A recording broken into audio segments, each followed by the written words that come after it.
But all seriousness, I was talking to some lovely ladies over the weekend, and I was telling them, hey, I'm Richard M. Teski. I attempt to do stand-up comedy. I don't know if I do it, but I would like to attempt it for you. Why don't you come out Wednesday, show me some love, I'd really appreciate it. And they were like, oh, Richard, we'll be there. We go there all the time. They didn't show. Yeah, hour and a half waiting in there. They ghosted me. Yeah. You know, I've been ghosted by so many attractive women. Just call me Casper, the sexually frustrated lowlife. So, I go to my favorite Mexican restaurant about twice a week. I love the food there. Unfortunately, it's a real challenge to give my order. Now, I have nothing against Mexican people who work in restaurants, but they are in dire comprehensive need of some comprehension. I mean, they make me want to implement my new immigration policy, and here's what it would be.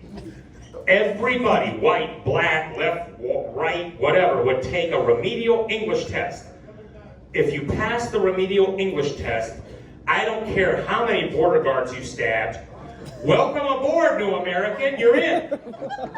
Now, if you fail the remedial English test, off to Korea or the Ukraine to go to fight. Hey man, we're killing two birds with one stone here, what do you want? Anybody ever been to rehab? Anybody? Rehab? Woo-hoo! You know what? As a certified drug addict and alcoholic, I've been to rehab twice. And if you're thinking about going, don't save your money. Rehab is a scam. You go to rehab and they hit you with all these scare tactics. The counselor's like, you know, Richard, rehab is life or death. And I'm like, yes, you're right. Because if morons like me don't pay money to go to rehab, social workers like you will starve to death. So it is life or death, you're right about that. You're killing me, Smalls. Anybody ever heard that? Yeah. You're killing me, Smalls. Where did I hear that from? Sandlot. Sand what? Sandlot. I thought that was a quote that some guy made that the famous rapper Notorious B.I.G. killed.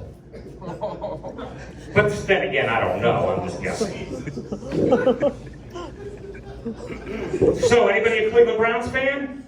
Yeah. I know I am. I hope you are, because if you're not, you might not get this joke. So, don't get me wrong. I sympathize with women who claim they were victimized. But I'm a big fan of the Browns, and I want Deshaun Watson to play from start to finish. I don't want this man to miss a game. But if he doesn't play this year, there's always that assistant coaching position at the Oregon State Lady Beavers college softball team.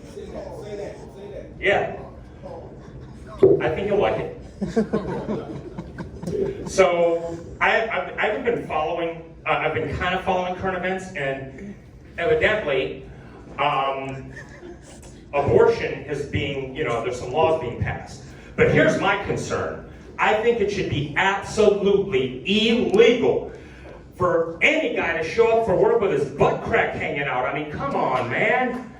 I mean, you're at work, for God's sakes. I mean, there's some industrial fans on my job, and I saw a dude, the hairs on his ass were whistling in the wind, whistling in the breeze. That's disgusting.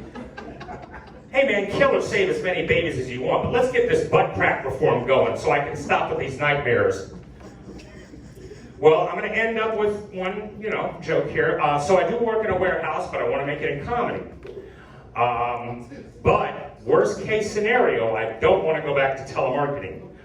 There's so many unpleasant things I'd rather do than telemarketing.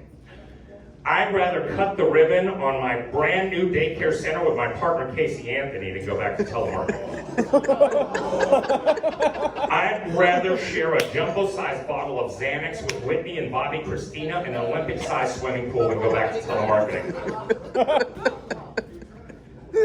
I'd rather do bed checks at the Harvey Weinstein Battered Woman Shelter than go back to telemarketing. And last but finally not least, I would rather orally give Magic Johnson a blood transfusion with a broken curly straw then go back to telemarketing.